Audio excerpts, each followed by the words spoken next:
You're such an asshole. Hello, children. Banging them out here. TJ Martinell's coming in soon. I have none other than the famous Michael Kingswood, author and owner of the website noncommunistsciencefiction.com. Interesting request here. Hi, Aaron. I will turn 35 this year. I live in Scandinavia, and I don't want to identify you too much. You're a tall, in shape fellow. No kids, no debts. Well, no, of course not. Everything's free in Scandinavia. I have an issue with not being able to quit sleeping around with women. No! Oh, poor you. Oh, and you keep finding money hidden in different places in the house that you bought from that old bachelor who died alone with all of his money in your house. I was hoping getting older would lead to a natural demise. You're 45. Yeah, you're not there yet. Yeah, you gotta wait till at least you're 50, 55. 45, I was 45 one time. I'm like, oh no, not boobs. Oh, please, no. Would lead to a natural demise as my physical attractiveness declined together with my testosterone levels, but instead the opposite seems to have happened. This has led me to being unable to commit to a good age-appropriate woman that treats me right. Okay. Oh, hold on. I don't live in Scandinavia. I'm going to assume the numbers are kind of the same as the book of numbers, which I did the actuarial study in the United States. Are there, you're 45, you're almost 50 years old. Are there good women? I mean, don't you think you would have found one by now? I'm being deadly. I'm not, haha. I mean, literally, and I don't, by good, I don't, let me rephrase that. Are there any marriageable women in Scandinavia right now? I'm sure there are some. There's what, 14 million, 15 million total between the three countries, if you exclude Denmark. Well, Iceland, I guess, throw that in there too. I don't know where you are in Scandinavia. But generally speaking, hasn't the government, I mean, legit, hasn't the government replaced your role and the girls don't kind of, I mean, isn't marriage kind of pointless over there? Age appropriate woman that treats me right. Well, good luck. Have you had girls that have treated you right? This lifelong short-term rush seeking is having a detrimental effect on my overall quality of life, and I am tired of. Well, then make a choice. There are no easy well, okay, there's lots of easy choices. Do you like wheat pennies or not? Pretty simple choice there.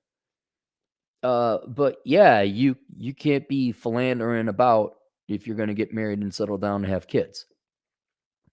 Don't come to me. Is there a way I can philander about and have a nuclear family and kids? Well, yeah. Probably won't end well. Can I do drugs and keep a job and not have health consequences for a while, maybe? Overall quality. What do you mean your overall quality of life? Are you giving these girls money? Like, how is dating and having sex with a bunch of women ruining the quality of your life?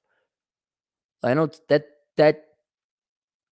those should be two separate things. Like, the number of girls you have sex with shouldn't really have an effect on the quality of your life unless you're letting them into your life and they're doing drama or they're costing you money or they're slashing your tires. What do they do in Scandinavia when you tell a hot girl they don't want to date her? And do they slash your tires? They throw rocks through your windows? What do they do? Do they report you to the Stasi of the Scandinavians? What do they do? So yeah. Let's hit that later. How do I kill that inner ape that wants to F almost every woman you meet? Are there that many good-looking women in Scandinavia? Please call me Price. Boo, boo, boo. I said, then he paid. Okay, let's, until the point in time comes you find a candidate that is worth your chasing girls days. Let's address how they're ruining your life first, okay? Because you're not getting married tomorrow. The girl's not around the corner. So let's address the immediate concern you have. Okay, you having sex with women, no matter how few or many, should not be ruining your life. So outside of this marriage, finding the quality set of right now, you have to make personal choices to make sure they don't. Which I don't know individually how you're doing in your individual case, but somehow you're letting them into your life, either psychologically, emotionally, financially. I don't know what the rule. Are you letting them live with you? What are you doing? So if you find a girl, this isn't the one, but you want to have sex. Well, keep her in that category. All right. Don't, yeah, here's the keys to my house or whatever it is that results in a problem later on. Keep her relegated to that role. All right. So detrimental effect overall quality of life. All right. So that's taken care of. Then it's the issue, okay, what's important to you? What is more? Do you want to get married and have kids or whatever your long-term goals with a wife would be? Or maybe you just want to commit to one.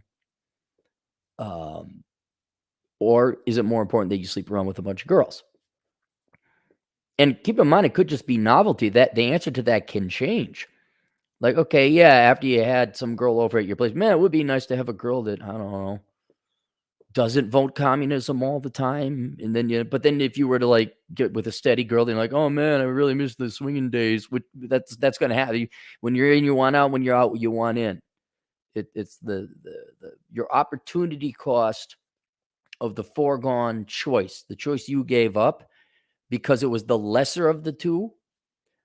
Over time, novelty will wear away at the intrinsic value of your primary choice. Therefore, in retrospect or going back in time, which you cannot do, making the opportunity choice, the opportunity cost more valuable than the original cost. You see what I'm saying? So you got to figure out long term, what do you want? Do you want to keep banging girls? Or do you want yourself steady girl, wife, kids kind of thing? Right? And sit down and think about it for a while. There's no right answer. I would almost be like, there should be a gal that comes along where you're like, nope, I'm done with the rest of the girls. Like, that's the one. I'm not dealing with this anymore. And who knows? Maybe if you have sex with a bunch of girls and not let them ruin your life, maybe like, oh wait, yeah, this has nothing to do with having a steady girl. It's just like I just kept giving them my bank account or let them have keys to my place, and then they slashed my tires. I bought them a knife set on Christmas, and I told them I got new tires. Then I broke up with them. I don't know why my tires keep getting slashed. I guess you guys got axes out there, right? Or is that illegal because it's too violent? Um,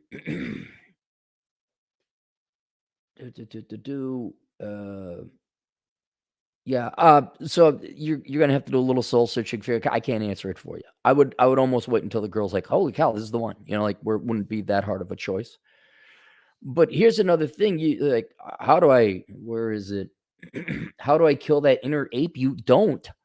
That's who you are. You might, different guys have different levels of testosterone and sex drive, but you seem to have a high one.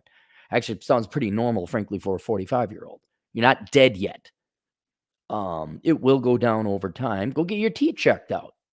Have it checked out so you know. But you can't control that. That's your nature. That's your genetics. I mean, you can. There's ways like, I guess, the opposite of testosterone treatment. I wouldn't go so far as becoming a eunuch, but the depressants or what are the benzodiazepines, whatever those are. Don't quote me on that. I mean, all I'm saying is you can't will this away. It is your nature. All right. You can meditate, calm it, to get under control, but it is that. So do not try and like, well, how do I my T levels down? Because then the only other thing is, well, you're going to have some kind of chemical intervention, which I'd strongly advise against because you don't want to mess with that. Maybe choose your environment. Are you going where the one place where there are hot chicks in Scandinavia, which I wouldn't even know where is that? Where is that? I always picture them without makeup. Maybe that's just the Scandinavians that are here in the United States. But everyone I met from Scandinavia, the girls never had makeup. I'm like, yeah, okay, yeah, I believe it. You're from Scandinavia. You don't know what eyeshadow is, do you? Or lipstick. Okay. No, I can smell the armpit hair from here. Okay, that's unfair. That's unfair. Shame. Shame.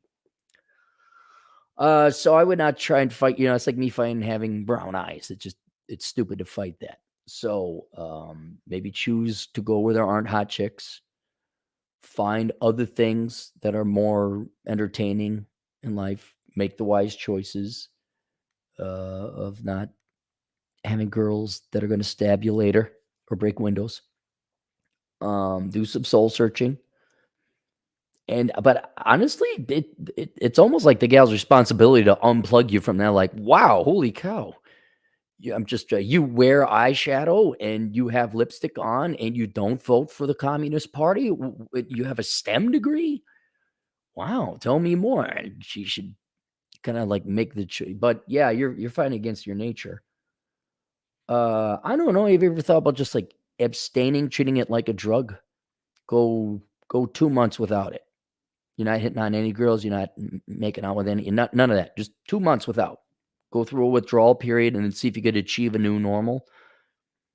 But yeah, I don't know if there's anything bad about this. Oh my God, a man wants to have sex with lots of girls. Oh no, guy hiking across desert wants to drink water. Dog wants to chew toy. Don't know if it's really a problem just yet. So yeah, but otherwise, if you do find you're gonna have to give all that up. So I would wait wait until the right gal comes along, and then it's like a no-brainer for you. All right, any super chats? No super chats. All right, see you guys later. Toodles.